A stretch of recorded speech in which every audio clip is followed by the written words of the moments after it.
El delito de estafa está previsto en el Código Penal argentino en el artículo 172. Luego, a partir del 173, están previstas diversas formas de defraudación. Las formas fraudulentas, como se pueden denominar estas figuras a partir del artículo 172, tienen tres modalidades específicas. El género es, podríamos decir, la defraudación, y las modalidades específicas son la estafa, que está prevista en el 172, es la que vamos a ver en este video, el abuso de confianza o los abusos de confianza, y hay otras formas fraudulentas que son los supuestos de abusos de derecho, como por ejemplo el delito de usura. Ahora bien, ¿cuál es la diferencia básica entre la estafa y el abuso de confianza? Vamos a ver que nuestro Código Penal no define ni una cosa ni la otra, pero en la doctrina penal desde hace mucho tiempo se reconoce que la diferencia entre la estafa y el abuso de confianza radica en que en la estafa siempre el fraude precede a la disposición patrimonial.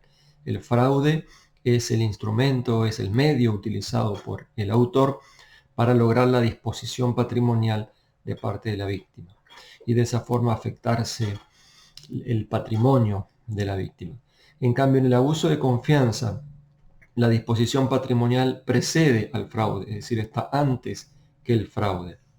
En el abuso de confianza se realiza la disposición patrimonial, es decir, la entrega de la cosa de parte de la víctima hacia quien va a ser el autor, y después de eso viene el fraude. Esa es la diferencia básica entre la estafa y el abuso de confianza. Vamos a ver que el artículo 172 no define lo que es la estafa, no da un concepto de lo que debemos entender por la estafa. Sin embargo, eso es lo que la dogmática penal ha construido, ha tratado de interpretar. Simplemente dice el artículo 172 de nuestro código que será reprimido con 1 mes a 6 años de prisión el que defraudare a otro, y a partir de ahí enumera una serie de supuestos, ejemplos, que son nombre supuesto, calidad simulada, falsos títulos, influencia mentira, abuso de confianza, etcétera, etcétera, hasta que al final dice, o valiéndose de cualquier otro ardid o engaño.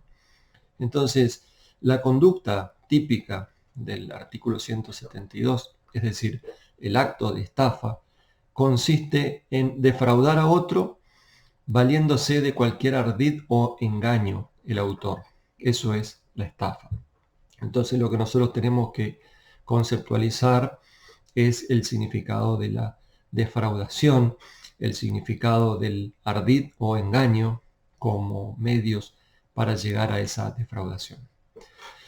Bien, una cuestión muy importante es, primero, como siempre, determinar el bien jurídico protegido. Si bien este delito está dentro de los delitos contra la propiedad, así como el robo, hurto, extorsión, etcétera, que ya hemos visto, la diferencia es que, por ejemplo, a diferencia del hurto y de todas las formas de robo en las que se protege la tenencia de la cosa, en el caso de la estafa no se protege la tenencia de la cosa, sino que se protege el patrimonio de la víctima como conjunto, como unidad.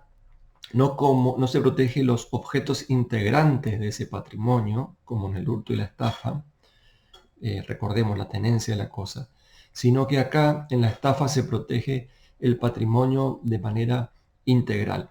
De modo que para que exista estafa, a diferencia de el hurto, el robo, etc., para que exista estafa necesariamente tuvo que haber existido una disminución del patrimonio de la víctima. Es decir, hay que verificar, después de realizado el hecho, supuestamente hecho de estafa, si es que realmente se disminuyó o no el patrimonio de la víctima. Y solo si se disminuyó realmente el patrimonio de la víctima, podremos decir que hay un delito de estafa consumado, ¿no? Esa es la diferencia esencial con el hurto. Recordemos que en el caso de hurto, el delito se consumaba aunque el autor del apoderamiento ilegítimo le dejara a la víctima una cosa de equivalente valor, como una forma de reparación por el perjuicio que le significaba la sustracción de esa cosa. Igual había hurto. ¿Por qué? Porque lo protegido allá era esa relación de tenencia de la persona con la cosa.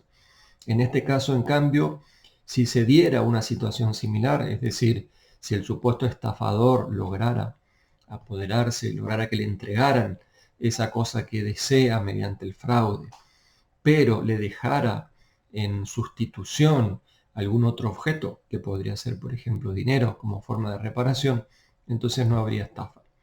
¿Por qué? Porque es necesario que después del acto, para que exista estafa, haya sido disminuido el patrimonio de la víctima. Ahora bien, recobra entonces una gran importancia en este delito el concepto del patrimonio, que habíamos visto cuando empezamos a analizar los delitos contra la propiedad, que no en todas las figuras se protege la propiedad, como se entiende en el ámbito del derecho civil, por ejemplo. Bien, en este caso, en el delito de estafa, es donde se ve más claramente el concepto del patrimonio. Por eso hay que definir o hay que tratar de precisar qué es eso del patrimonio. Hay por lo menos 4 teorías en el ámbito del derecho penal para explicar qué es el patrimonio. Está claro que se trata del conjunto de los bienes de una persona que pueden tener un valor económico, pero hay diferencias según cuál sea la teoría que se tome. Teoría jurídica, económica, mixta o personal. Puede haber diferencias en una gran cantidad de casos. Vamos a ver brevemente cada una de estas teorías. La concepción jurídica o la teoría jurídica del patrimonio dice que el patrimonio es el conjunto de derechos patrimoniales de una persona que tengan reconocimiento jurídico. Es decir, que se trata del conjunto de cosas que pertenecen a una persona solo si han sido reconocidas por el derecho público o por el derecho privado. Esta teoría, esta concepción jurídica del patrimonio tiene como consecuencia que, primero, no podría haber estafa. Es decir, si uno toma como correcta esta teoría jurídica del patrimonio, tiene que decir que no puede haber nunca una estafa cuando recae sobre un objeto de procedencia ilícita. Por ejemplo, 2 ladrones que roban un banco y habían acordado distribuir el botín en partes iguales. Si uno de ellos se llevara todo el dinero y al otro día tuviera que devolver la mitad a su compañero o repartir la mitad con su compañero y no lo hace, y había planeado todo eso, entonces eso no podría ser un acto de estafa.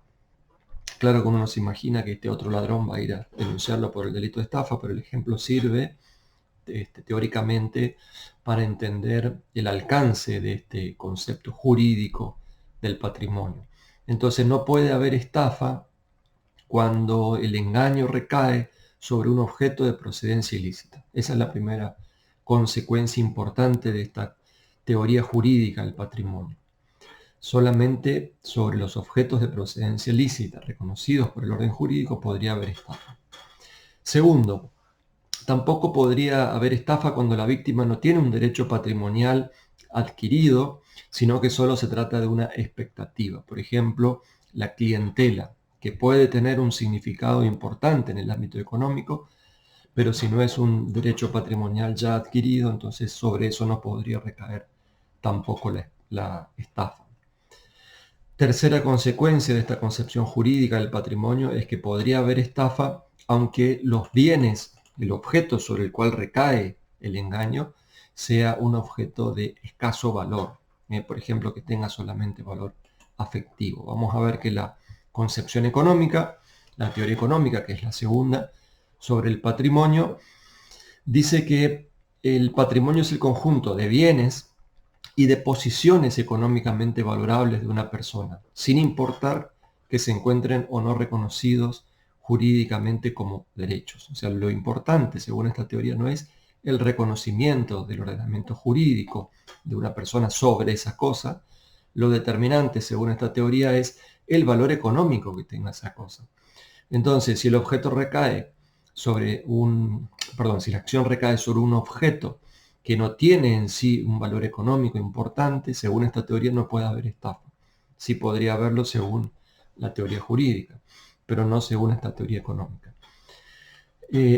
Como consecuencia de esta concepción económica, también sí podría haber estafa cuando la estafa recae, el engaño, mejor dicho, recae sobre objetos de procedencia ilícita. En el ejemplo de los ladrones que habíamos dado anteriormente, sí se podría hablar de estafa según esta teoría, porque esta teoría lo que hace prevalecer no es el reconocimiento jurídico sobre la cosa, sino el valor económico. Después, la tercera de las teorías sobre el patrimonio es la teoría mixta. Según esta teoría mixta, es necesario los dos valores de los que hablábamos anteriormente, es decir, reconocimiento jurídico sobre la cosa y valor económico de la cosa. Entonces, el patrimonio, según esta teoría, es la suma de relaciones jurídicas valuables económicamente en cabeza de una persona. Fíjense que acá tenemos los dos requisitos de reconocimiento jurídico y de evaluación económica. Bien, según esta concepción mixta entonces del patrimonio se excluyen los bienes de procedencia ilícita. O sea, no, el caso del ladrón no sería tampoco una estafa, porque si bien el dinero tiene valor económico, no está reconocido o el derecho no le reconoce al ladrón reclamarle a su compañero de robo la mitad del botín. Y hay una concepción, una cuarta teoría que se llama concepción personal del patrimonio. Para explicar esta teoría, primero voy a dar un par de ejemplos. Imaginemos que una persona tiene un dinero ahorrado y compra una obra de arte, por ejemplo una pintura, a un vendedor de arte, y este vendedor de arte le dice que esa pintura es de Goya. Entonces este otro piensa que se trata del famoso pintor Goya. Sin embargo, le estaba vendiendo una pintura que era de Juan Pérez, pero supongamos que ese Juan Pérez era un pintor de la localidad o de la ciudad de Goya. Entonces, el engaño consiste en hacerle creer que se trata de una pintura de un artista muy famoso. Pero al mismo tiempo le está vendiendo esa pintura al valor real de mercado. Supongamos que le está vendiendo esa pintura por una suma de 5.000 pesos, ¿no? Claro que 5.000 pesos no valdría una pintura del famoso pintor español Goya. Entonces, si bien hubo un engaño en ese caso, ese engaño podemos decir que no produce una verdadera afectación patrimonial al sujeto engañado, porque de su patrimonio ha salido la suma de 5.000 pesos, pero ha ingresado una cosa que tiene un valor equivalente. O sea, en el mercado esa pintura realmente vale 5.000 pesos. O sea que si él hubiera pagado millones de dólares por aquella pintura que no era de Goya, sí podría decir que según las teorías anteriores ha sido estafado. Pero, sin embargo, no podría decir que en este ejemplo que estamos dando hubo realmente una estafa, porque no hubo una afectación a su patrimonio en la medida en que después de la acción, por eso es importante verificar el patrimonio, después de la acción no hubo una disminución en ese conjunto de bienes del sujeto. Ahora, podría tal vez haber una estafa si uno le incorpora a ese concepto del patrimonio alguna valoración de tipo personal. El ejemplo que da la doctrina que justificaba esta teoría personal del patrimonio era el ejemplo de una vaca que se vendía como una vaca lechera y en realidad no era una vaca lechera, pero al mismo tiempo el precio por el cual se había vendido esa vaca era el precio de valor real del mercado. Entonces, los autores de esta teoría dicen, bueno, pero ¿qué pasa si la persona que fue engañada realmente, porque le hicieron creer que era una vaca lechera, había gastado todos sus ahorros con la expectativa de que con esa inversión que hacía al comprar esa vaca iba a poder montar un pequeño negocio de venta de leche, etcétera, y así poder subsistir con su familia? uno puede pensar que no hay afectación al patrimonio, porque otra vez salieron tantos pesos e ingresaron con esa vaca, que es lo que compró, el equivalente a lo que había salido de su patrimonio. Pero, por cierto, en ese caso hay un perjuicio a sus expectativas económicas. Entonces, esta teoría, esta concepción personal del patrimonio, viene a reconocer la finalidad económica individual y las posibilidades de acción del titular del patrimonio. Entonces dice que también podría haber una estafa, también podría haber una afectación al patrimonio cuando se frustran esas expectativas que tenía legítimamente el sujeto, en este caso el comprador de la vaca o el comprador del cuadro de un autor famoso. Entonces es un poco más amplia esta teoría del patrimonio porque permite ingresar como supuestos de estafa algunos casos que la teoría mixta no hubiera considerado como delito de estafa. Bien, vamos a ver ahora sí los elementos objetivos del tipo penal de la estafa. La mayoría de la doctrina penal, aclaro, podríamos decir en la actualidad, adopta la teoría mixta o algunos la teoría personal del patrimonio. No hay ya prácticamente seguidores de la teoría jurídica pura o de la teoría económica. Es más, se ven más adeptos a la teoría mixta del patrimonio. Ahora bien, ¿qué significa eso de defraudar a otro mediante ardid o engaño que dice el artículo 172 del Código Penal argentino? Bien, tenemos que reconocer ahí los elementos objetivos del tipo penal, del delito de estafa, y los elementos objetivos del tipo penal son: primero, tiene que haber un ardid o engaño; tiene que haber, en segundo lugar, un error en la víctima; en tercer lugar, una disposición patrimonial; y en cuarto lugar, un perjuicio patrimonial. Son 4 elementos los que forman parte del tipo objetivo del delito de la estafa y que se tienen que dar necesariamente los 4 elementos y además en ese orden secuencial como lo mencionamos. Es decir, el ardid o engaño de parte del autor de la estafa tiene que ser el provocador del error en la víctima. Ese error en la víctima de la estafa tiene que llevar a realizar la disposición patrimonial. El error tiene que ser determinante de la disposición patrimonial. Y por último, el perjuicio patrimonial tiene que ser consecuencia directa de esa disposición patrimonial. Es decir, tiene que haber entre estos 4 elementos una relación de determinación. Los autores clásicos hablan de relación de causalidad entre estos 4 elementos. Actualmente podríamos decir con más propiedad una relación de imputación objetiva o relación de determinación. Lo cierto es que se tiene que entender que cada uno de estos elementos tiene que ser determinado por el anterior. Es decir, no basta con que en un caso se den los 4 elementos de la estafa, sino que además necesariamente tienen que darse en este orden. Vamos a ver algunos ejemplos a medida que vayamos desarrollando cada uno de estos elementos, algunos ejemplos en los cuales podrían darse los 4 elementos sin relación de determinación. No es lo más común, pero podría ocurrir. Bien, empezamos por el primero de los elementos, el ardid o engaño. ¿Qué significa un ardid o engaño? Es la falta de verdad en lo que se dice o lo que se hace. Ese ardid o engaño, fíjense que el artículo 172 habla de distintos supuestos, distintos ejemplos, habla de nombre supuesto, calidad simulada, falsos títulos, influencia mentida. En realidad son todos, es una enumeración ejemplificativa. ¿Qué significa eso?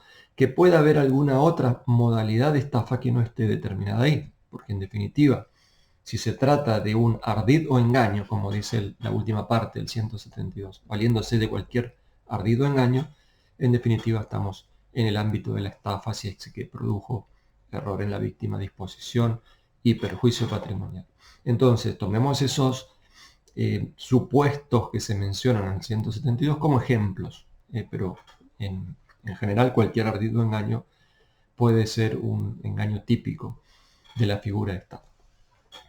Bien, se discutió históricamente la cuestión de la llamada mise in scène o puesta en escena, lo cual significa, para que exista ardid o engaño en términos de estafa, hace falta una importante puesta en escena, es decir, una gran producción como para que sea creíble el engaño. Bien, actualmente se considera que no es necesario eso que se llamaba mise en escena, es decir, un importante despliegue o puesta en escena para reforzar el engaño. Lo que sí es necesario es que se trate de un engaño objetivamente suficiente o capaz de hacer caer en error a cualquier persona medianamente prudente. ¿Qué significa esto? Significa que se aplican acá los criterios de la imputación objetiva, especialmente el criterio de la competencia de la víctima. Por ejemplo, si ustedes encuentran a alguien que quiere venderle en la esquina de cualquier calle y le quiere vender un auto o una moto y le dicen esa es la moto y te pido tanto dinero, se supone que uno va a tomar ciertos recaudos antes de comprar una moto, un auto, etc., ¿no? Por ejemplo, verificar que se trate del verdadero dueño. Entonces, si sin tomar esos recaudos este comprador paga esa suma de dinero, cuando es evidente que se trata, o cuando cualquier persona medianamente prudente se hubiera dado cuenta de que se trata de un gran engaño, de que se trata de un estafador, entonces ahí sí tendríamos que pensar si realmente se da un supuesto de ardid o engaño verdadero en términos de la figura de estafa. Por eso se exige que el engaño sea un engaño suficiente como para hacer caer en error a cualquier persona despierta, medianamente cuidada, ¿no? Cobra una particular importancia en este punto del ardid o engaño el supuesto del exceso publicitario. ¿Qué pasa cuando, y ocurre diariamente, cuando hay un exceso en la publicidad? Actualmente el marketing precisamente trata de, aprovechar la publicidad en su máxima expresión para tratar de lograr de ello el mayor provecho. O sea, que una empresa pueda vender lo máximo posible. Entonces, el exceso publicitario de por sí no se considera un ardid o engaño en términos de estafa. Si la publicidad dice que este jabón lava más blanco que todos los jabones y después el comprador se da cuenta de que no era así, porque no lavaba tan blanco como el otro, eso no sería un supuesto de ardid, no es un caso de estafa, en definitiva. Entonces, el exceso publicitario, que es algo actualmente un riesgo permitido en la sociedad de consumo actual, ese exceso publicitario no da lugar al ardid o engaño. Sí es un ardid o engaño en términos de estafa el supuesto de predicar cualidades que el producto no tiene. O sea, decir que este producto, por ejemplo, sirve como una pintura para pintar la casa y en realidad es agua mezclada con cualquier tintura que en definitiva no va a provocar el efecto que debería provocar una verdadera pintura, ¿no? Entonces, cuando se predican cualidades que el producto realmente no tiene, eso sí puede ser un engaño. En cambio, cuando se exageran las cualidades que el producto tiene, por ejemplo, se dice, este es el mejor, este es el que lava más, este es el que, esta es la pintura que dura más, etc.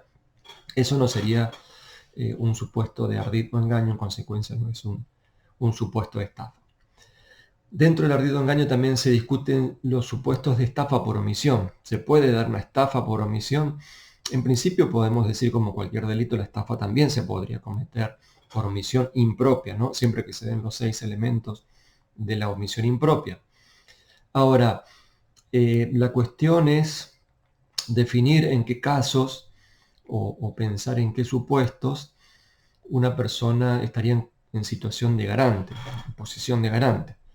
Considerando que el bien jurídico protegido es la propiedad, tendríamos que pensar en qué supuestos realmente alguien se ha colocado en posición de garante de la propiedad de ese otro a quien se va a engañar.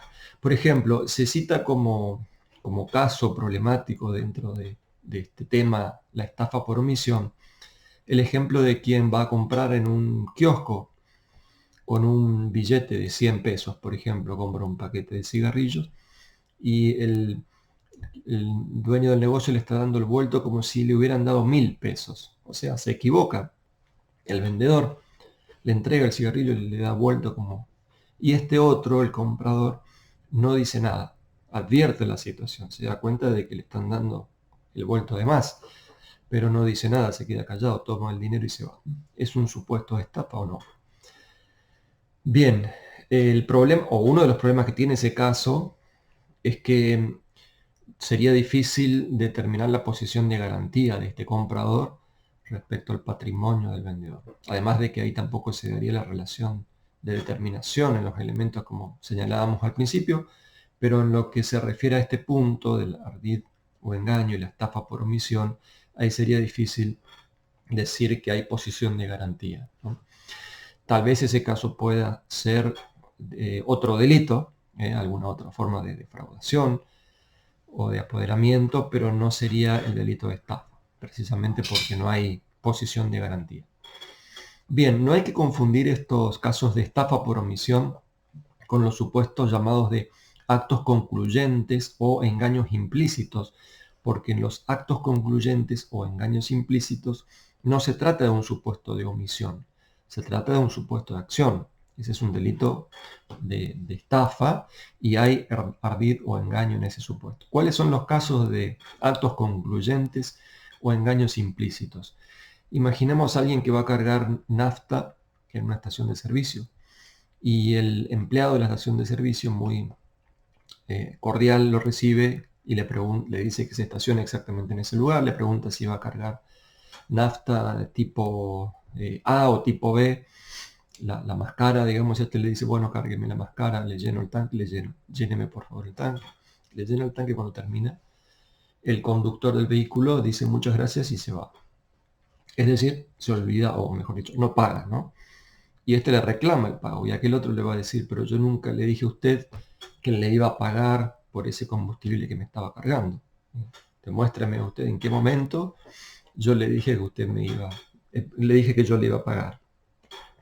Estos son los actos concluyentes. Lo mismo podríamos pensar en un comedor, alguien que pide la comida, el mozo le trae muy gentilmente y cuando termina de comer se despide sin ninguna intención de pagar. O en un hotel, el pasajero que se quiere ir del hotel después de que lo han atendido muy bien. ¿Son supuestos de omisión? No, no son supuestos de omisión, son supuestos de acción. Y además se trata de esto que se llama actos concluyentes, es decir, la conducta de la persona en cada uno de estos tres ejemplos que yo doy tiene un significado en la vida social muy claro. Y ese significado es, yo coloco el auto al lado del surtidor, usted me va a llenar el tanque y yo le voy a pagar lo que indica el surtidor que hay que pagar. Yo voy a comer en un restaurante, me van a servir y yo cuando termino voy a pagar lo que dice la carta que vale cada cosa. Entonces, o lo mismo en el hotel, ¿no? Eso se llaman actos concluyentes, porque no es necesario que cada vez que uno va a cargar nafta a un comedor o al hotel, se realice un contrato diciendo, si usted me carga, yo le voy a pagar, si usted me sirve la comida, yo le voy a pagar, etc. Se supone que eso es un presupuesto fundamental. Entonces, son supuestos de acción, no son supuestos de omisión, y sí son casos de ardido engaño que van a configurar una estafa.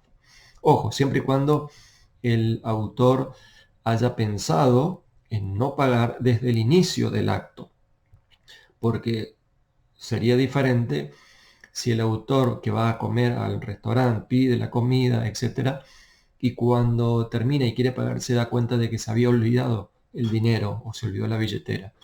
En ese caso no hay en realidad un ardid.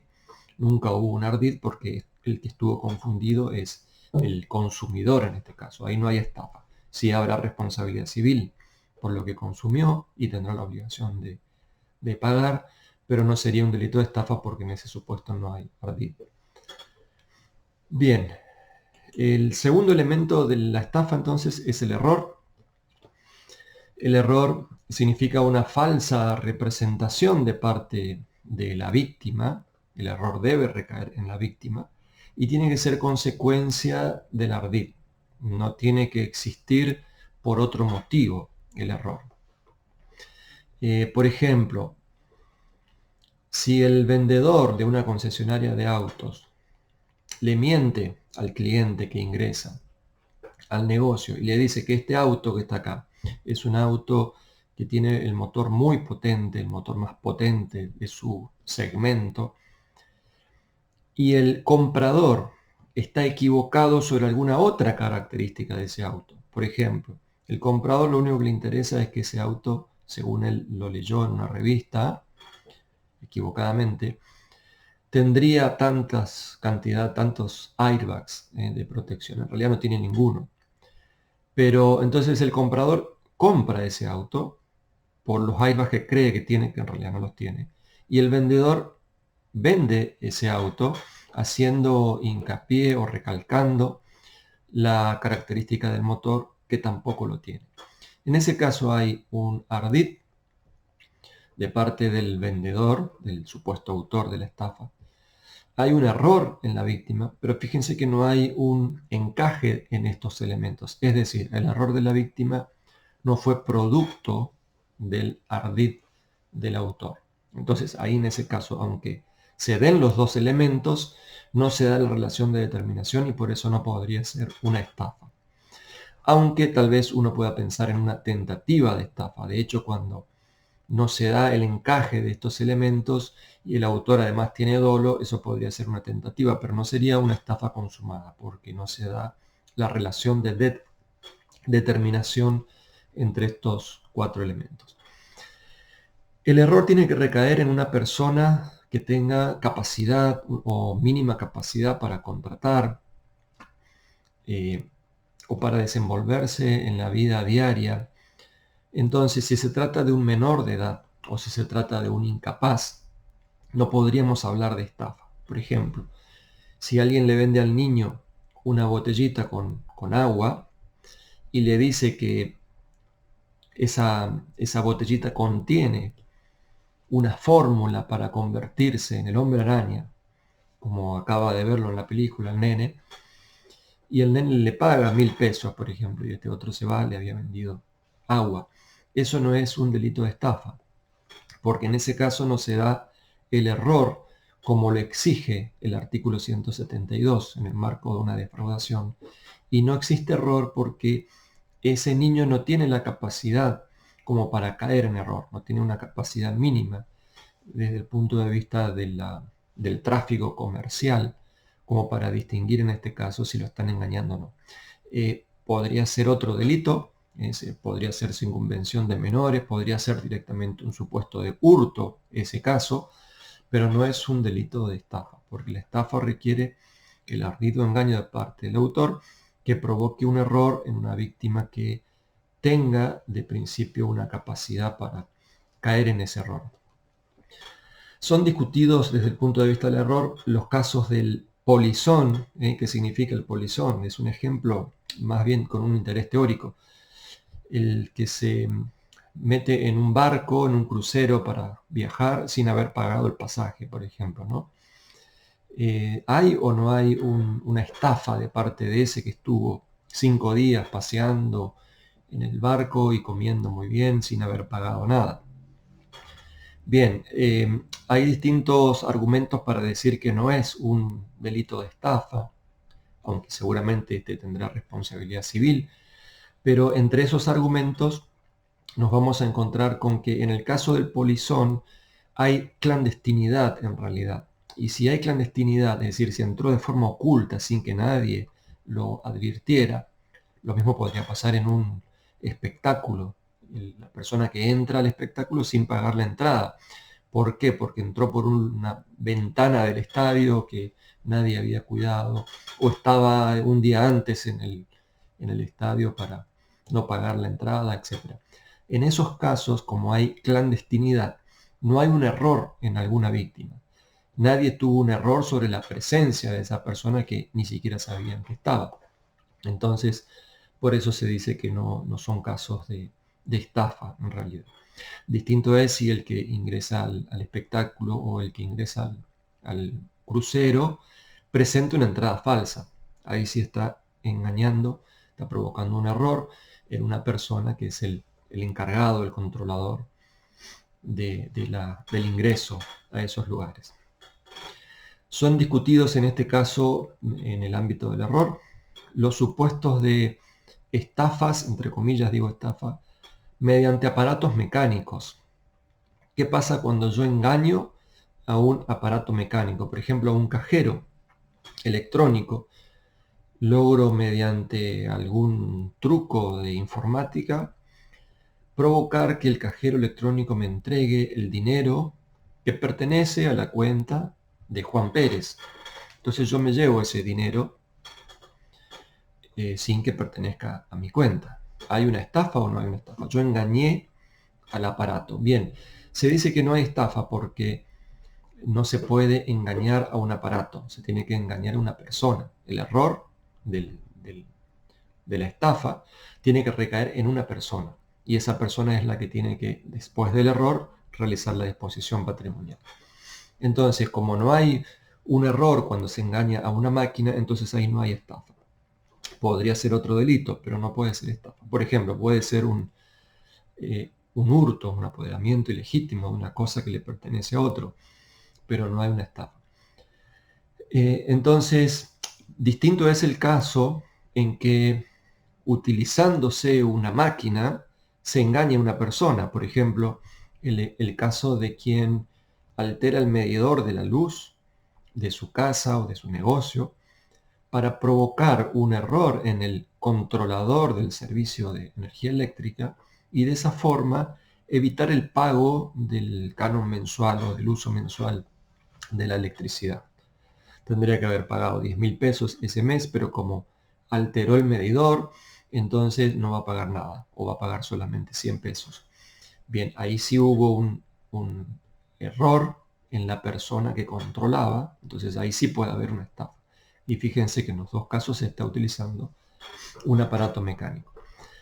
Ahora bien, en el artículo 173, inciso 15 e inciso 16, van a ver ustedes que hay una modificación, un agregado, precisamente de los supuestos en los que se utilizan tarjetas de crédito, tarjetas de débito, adulteradas, robadas, etc.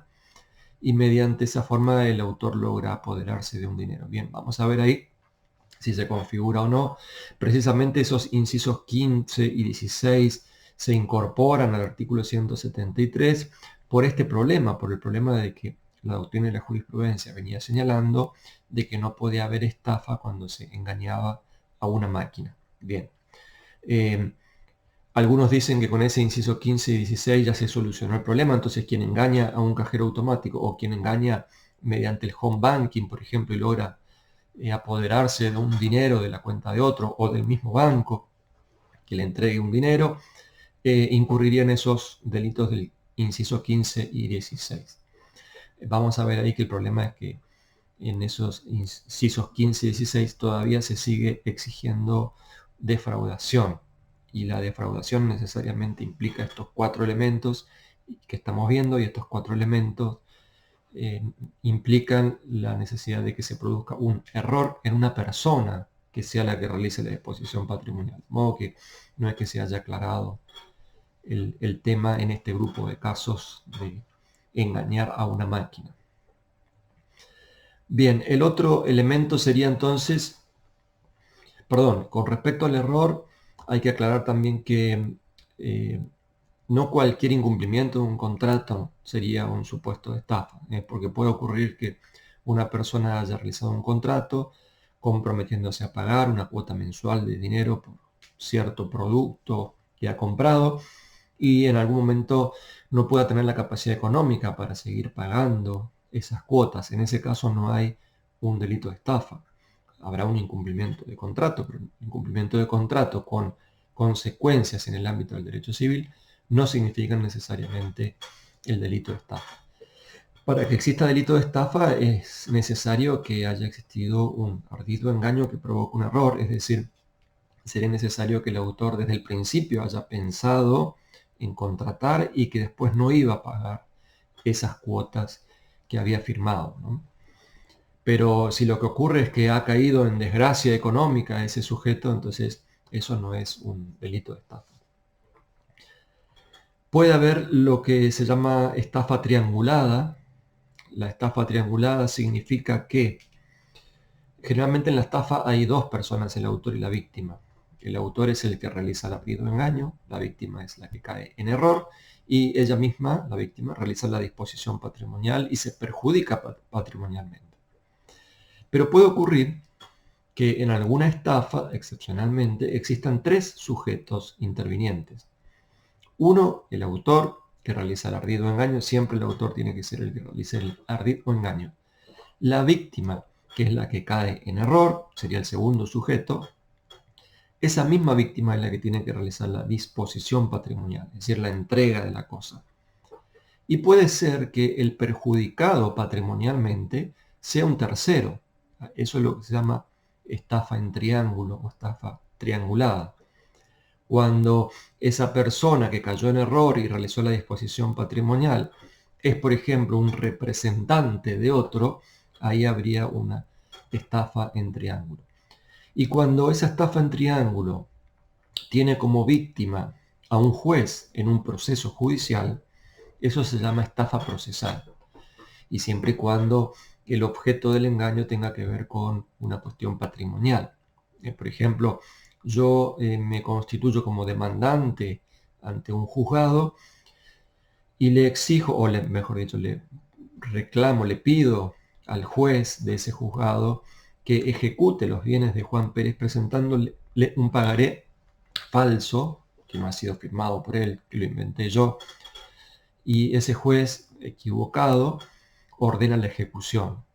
Y la ejecución, el embargo, etcétera, de los bienes de esta persona que no tendría por qué pagar esa supuesta obligación. Esa sería una estafa en triángulo y es una estafa procesal. Entonces, cuando interviene un juez como sujeto engañado en un proceso judicial, a eso se le llama estafa procesal. No es que tenga una pena distinta, es un supuesto más de estafa, solo que técnicamente se le identifica con ese nombre de estafa procesal. De esto de la estafa en triángulo sacamos que la disposición patrimonial y el engaño siempre tienen que recaer en la misma persona. La persona que sufre el error y realiza la disposición patrimonial siempre tiene que ser la misma. Pero puede ser una persona distinta la persona que sufre el perjuicio patrimonial. Ahí estamos esa sería la estafa en triángulo. Bien, a propósito de la disposición patrimonial, que sería el tercer elemento de la estafa, la disposición patrimonial significa la entrega de una cosa que tiene valor en el mercado, un valor económico, o también puede ser la prestación de un servicio. De modo que cuando hablamos de disposición patrimonial no es solamente entregar cosas, sino también realizar un servicio. Por ejemplo, llevo el auto a un lavadero de autos y le digo al encargado que me lave el auto. Ellos me lavan el auto. Cuando terminan de hacerlo, yo me subo al auto y me voy sin pagar. Eso sería también un supuesto de estafa. Ahí hubo un ardido engaño, un error en la víctima, una disposición patrimonial. Fíjense, aunque no me haya entregado ninguna cosa, el caso más común es la entrega de una cosa, la venta de un televisor, yo le pago con billetes falsos, por ejemplo. Pero en este supuesto del lavadero de vehículos también se trata de una estafa. También hubo disposición patrimonial, porque la disposición patrimonial en ese caso fue la prestación de un servicio.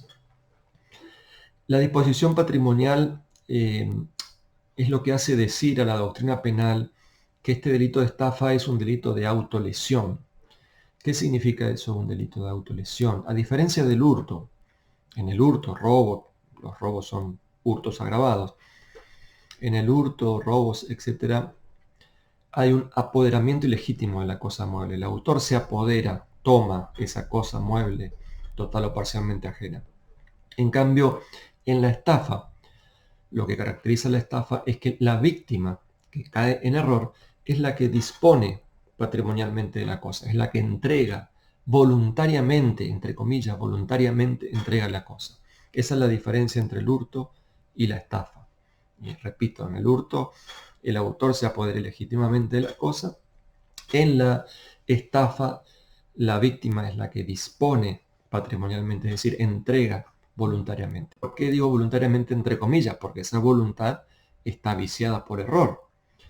Pero es la víctima la que permite que el autor se lleve esa cosa, engañada la víctima, ¿no? Por ejemplo, el vendedor de televisor recibe los billetes falsos sin saber que son falsos y le permite a la otra persona que se lleve la cosa. Está disponiendo patrimonialmente de la cosa. No hay que confundir, ojo, que no hay que confundir con que la disposición patrimonial no significa siempre la entrega de parte de mano propia de la víctima de la cosa. También hay disposición patrimonial, y también sería estafa, cuando la víctima permite que el autor se lleve la cosa. Lo común sería, en el ejemplo del vendedor de televisores, lo común sería que recibe los billetes falsos de parte del comprador y él mismo entrega el televisor con la caja, embalado, etc., ¿no? Pero también sería estafa y no hurto si está recibiendo los billetes que son falsos y le dice, ahí está su televisor, lléveselo.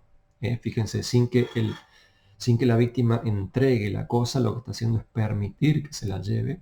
Eso también es un acto de disposición patrimonial. Es importante porque las escalas penales, claro, son muy diferentes entre el hurto, que llegan hasta 2 años de máximo, y la estafa, que llega hasta 6 años. Por último, el cuarto elemento de la estafa es el perjuicio patrimonial.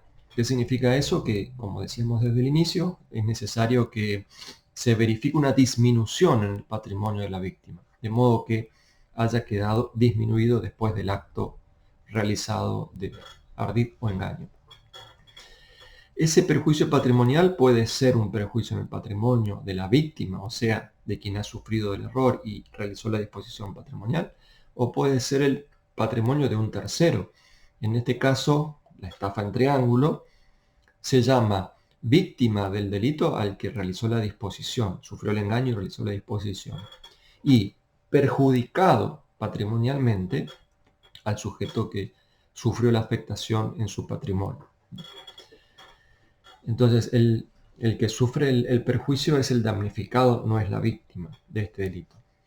Bien, hay una discusión enorme con respecto a lo que se llaman los negocios de objetos ilícitos, o sea, qué pasa en aquellos supuestos en los que el negocio no es lícito. Por ejemplo, el médico le cobra a una mujer que quiere realizarse que quiere abortar. El médico simula realizar un aborto, pero en realidad no hace ningún aborto porque la mujer no estaba embarazada. Otro ejemplo sería estafa si un asesino le cobra por adelantado a una persona que le encarga la muerte de X, le cobra por adelantado y después no cumple con ese supuesto encargo de asesinato. O al revés, si ejecuta el asesinato, después cuando va a cobrar lo que le había prometido, el sicario no recibe ningún pago y en realidad se trataba todo de un engaño, lo había engañado, estaba previsto que no pensaba pagarle en ningún momento. Bien, una discusión porque claro, se trata de negocios ilícitos, ¿no? Es decir, son actividades que no tienen ningún reconocimiento por parte del ordenamiento jurídico. Sin embargo, algunos autores distinguen teniendo en consideración principalmente cuál es el objeto que se ha entregado. Entonces dicen, bueno, pero si el objeto que se entregó, por ejemplo, yo le entregué dinero al sicario, ese sicario me dijo que iba a matar a mi enemigo y después no lo mató nunca, entonces la doctrina dice, ahí sí hay una estafa, porque hubo un perjuicio patrimonial, yo le entregué dinero verdadero. Lo que es ilícito es el acto por el cual se comprometía, el acto que se comprometía a realizar, pero el dinero que yo le entregué, ese sí es válido, es lícito. O sea, hacen esa distinción. Lo mismo en el caso de la prostitución. Dicen, ¿qué pasa si se le paga a la prostituta y la prostituta no realiza su acto de servicio, digamos? ¿Hay un engaño? No, bien. Dicen que sí, la doctrina tradicional dice eso es una estafa, porque esta persona entregó dinero que tiene valor, valor jurídico, ¿no? Aunque no tenga derecho a reclamar o a exigir la prestación de parte de esa persona que ejerce la prostitución, hubo una afectación al patrimonio. En cambio, no sería una estafa si la persona que ejerce la prostitución realiza el acto, su acto de servicio de prostitución, y este otro después no le paga, porque ese acto que se realizó, esa disposición patrimonial, que es el acto de servicio en ese caso, no tiene reconocimiento por parte del derecho. Bien, un tema muy discutible. Llegamos hasta acá. Continuamos en otro video con los delitos del 173.